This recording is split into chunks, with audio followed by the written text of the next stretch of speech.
Ladies and gentlemen, I tell you what, I don't know where this brother came from, but all I know is Rock City, Birmingham. What is that area code? Is that 205? What is it? 205. You know, this is the city where Ruben Studdard during American Idol back in the day made it big wearing the 205 shirts. Yes, he did. Well, Right. first of all, man, first, congratulations. Is it true? 11 Stellar Awards in these few years? 19, man. I just talked to the team today. They told me, they said, Pastor, do you realize you got 19 Stellar Awards this quick? And I was like, I never even noticed. We were so busy just really just making great music and loving people and blessing people, man. I didn't realize it happened this quick, man. So it's a blessing and an honor. Well, first, how are you able to balance doing the ministry? Because you're bringing in so many young people there at Rock City. And then, first of all, shout out to your lovely wife, Lady J, and the family. But how you been able to do it, Pastor Mike? It's called having your life in orbit, not order. You know, orbit, not order. You know, order is 1, 2, 3, 4. For me, the same way the solar system revolves around the SUN, my life revolves around the SON. So there are times when church comes before music. Not too long ago, I had a huge music opportunity, but it happened to fall on our church anniversary, and I had to say no. Conversely, for the last 3 weeks, I've been allowing my brother to preach because I've been doing so many press runs and tours. So I think it's just trying to maintain balance and having a clear communication between all parties involved. All right. Well, let's talk about, Impossible. How was that song birth? Imagine being in church and all of a sudden you just shout, he did the impossible.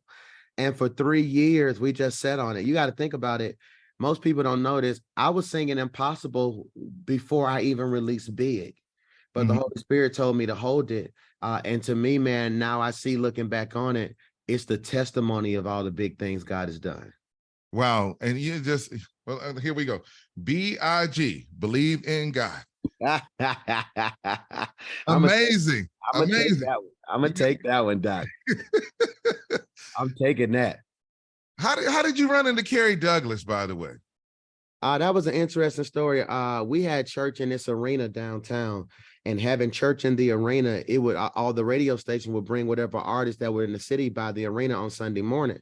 And James Fortune came with them, and Carrie Douglas with James. Carrie Douglas falls in love with one of my best ministry volunteers, and they come to my house for sort of marriage counseling. She was like, "You got to meet my pastor." Carrie comes to my house, comes downstairs. We're watching the Houston Rockets play basketball. And he says, "Why do you have a studio downstairs?" I said, "Well, I do music from time to time just to kind of as therapy." I got it, then I played Big. And he looked at me. He was like, "If you trust me, bro, your life will never be the same." I said, "What are you talking about?" He said, "You don't know what I do?" I said, "No, I don't know what you do." He was like, "I'm the person who helps promote songs to gospel radio for James Fortune, Zacardi Cortez, and so many others." He said, "If you trust me, I got you." I said, "Well, let me pray about it." Because in my head, I'm a pastor. I'm a way better pastor than artist. I was inboxing people trying to give these songs away. That's why in one of my songs, I say, if several of my heroes stop and check their inbox, they'll see the songs in their inbox that y'all now sing. Because I thought at best somebody else would sing them, and then I would just say, "Hey, I wrote them." And little did I know God wanted to do all this. Did you, there's so many questions I want to ask you. Growing up, when did you decide you wanted to be a pastor? Probably at 5. Are you serious? Yeah, my mom and dad have pictures of me maybe 5 or 6 years old in a bathrobe, acting like it was a preacher's robe with a Capri Sun next to me, like it was preacher's juice in the pulpit preaching. Like all I've ever wanted to do was help people and minister to people. I come from a family. My dad was a pastor. My granddad's a pastor. My great-granddad's a pastor. Most of my uncles are pastors. So while most kids was outside playing football, we would be at revival. We would be at Fourth Sunday Fellowship. We would be at a Vacation Bible School. So the only thing that's ever really intrigued my heart was God and church. You know what? I always ask my audience, especially PKs, because some are rowdy PKs, Pastor Mike. But was there ever a time that you felt like you didn't want to go to church sometime? And if you did you have the courage to let them know, or you were just straight up ready to go? Nah, I was a fool. Even when I was stupid and nasty, I was coming to church, man. Hear me? I pledged Kappa Alpha Psi in college. I would be in the club twerking like I lost my mind on Thursday night. And then Friday be on the first thing smoking to Birmingham, Alabama, getting ready to go to church and play drums and sing praise and worship. And for me, I didn't run from it. I ran to it. I had my wild season like anybody, going to college and because I was pretty much sheltered. I get to college, I play as Cap Alpha Psi, and I go to my first party. I was out there, Doc. I was, hey, I called my daddy. I was like, damn, the girls dancing. They just dance on you. I was fired up, boy. Hey, my dad was like, Mike, I need you to stay focused. God has a plan. Man, forget that plan. Have you seen what's going on down here? Are you being you're from Alabama? So did you go, I don't even want to try to guess. Did you go to HBCU? No, I went to West Alabama, but I frequented a lot of HBCUs during my college experience, Doug. I had a great, great, great college experience, but through all of that, it was crazy. We would be partying all night, and then I would get to singing and talking about God. They were like, there you go preaching again. Yeah. Because I believe even when you out there, what's in you is in you. Yeah. Well, let me share this with you. And I know you did it because I felt your spirit. And that was our boy Ricky Smiley when he lost his son, man. And I know y'all are tight, man. Can you just, because behind the scenes, I'm reading all the social media page, but can you share with us? Because as radio announcers, we got to be there for each other. And I respect that, brother. But could you talk what you had to say about him? Because I know he's Alabama State all the way. No, I love Ricky, man. Ricky is he's the original hero of Birmingham to me. You know what I'm saying? I was at church. I had just got done preaching. I think they told me Ricky had lost his son. We got out of that service. I just drove straight to his house and literally just sat there. We laughed and talked. Then his family got there, and then I gave him some space. But I just honor him for his transparency. Yeah. In the world, like, I'm hurting, man. Hey, this is me and my son, and we're gonna get through it. So Ricky will always forever be. Here's a funny story about me and Ricky. Go ahead. I want to hear it. Me and my best friend Dre, my friend Dre, him and T.O. won music video of the year at the Stellars this year. We're in like the 9th grade, maybe the 11th grade. And Ricky is on the radio in Birmingham. He used to do this character called Lil Daryl. Yeah. So we see Ricky in the mall. We like, what up, Lil Daryl? Ricky says, my name's Ricky. I don't play with other folks' children. So then he goes on the radio station and like, I had these little young kids playing with me. I had to let them know I don't play with other folks' children. So I call into the radio station and I tried to light up on Ricky. I was like, boy, you don't get your big head, sister. And Ricky towed into me, man. And then the way they edited, they took all my jokes out. All you hear me on the radio saying is, oh, man. Oh, man. And so the whole football team was laughing like, oh, Ricky killed you. So, nah, man, Ricky is a great guy. I love Ricky, man. Man, well, I had to ask that because we got to work together. You're preaching there. You're having to help people. But I want to, first of all, the Stellars, man, when they kept calling your name, and the winner is. And you know what? And the number you got was 8. You know, from a biblical standpoint, that means new beginning. Talk to me, Pastor Mike. Nah, man, it's just a blessing, man. I mean, it's from the depths of my heart, man. It's I'm taking it all in stride. I'm probably gonna have to take a break soon and just really reflect on all this, because you got to think about it, man. It's been coming nonstop. Pause, but I really believe that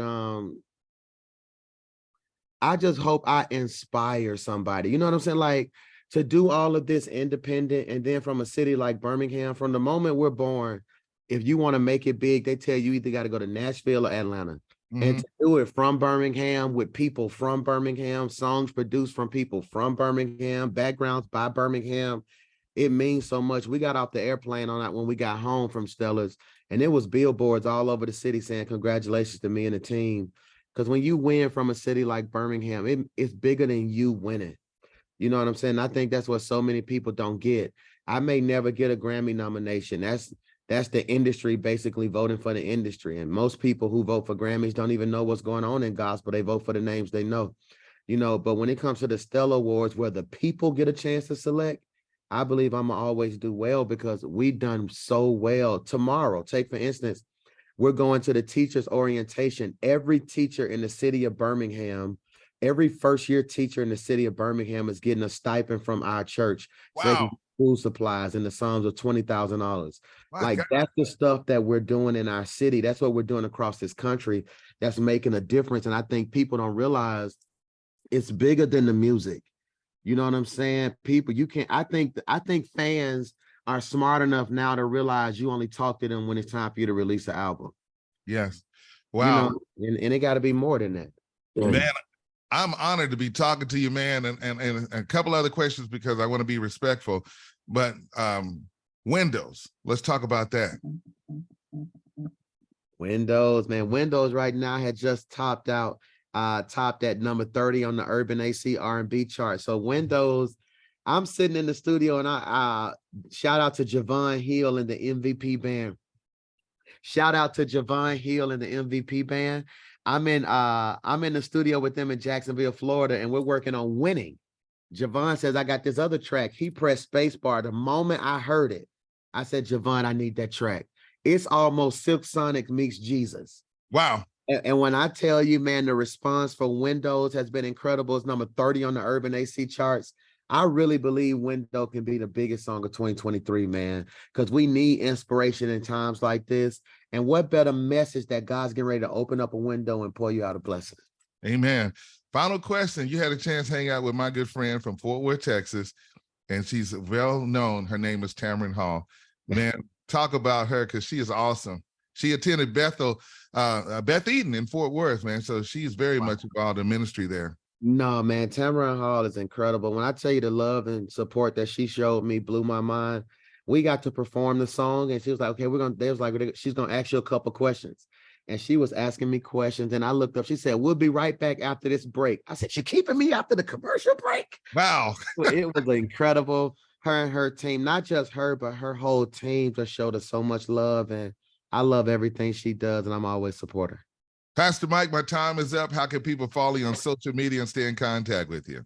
Follow me on all social media outlets at Pastor Mike Jr., or you can pull out your phone and text Live Big to 28950. Live Big to 28950. And I want to thank you publicly, man, for supporting me, giving me the opportunity to share my story. And I pray peace and blessings over you and all that you do. Man, I appreciate you, man. And if I'm ever in Birmingham, I'm coming to the Rock. So Rock City. We are Rock City. My man, Pastor Mike Jr. God bless you, sir. Thank you so much, big bro.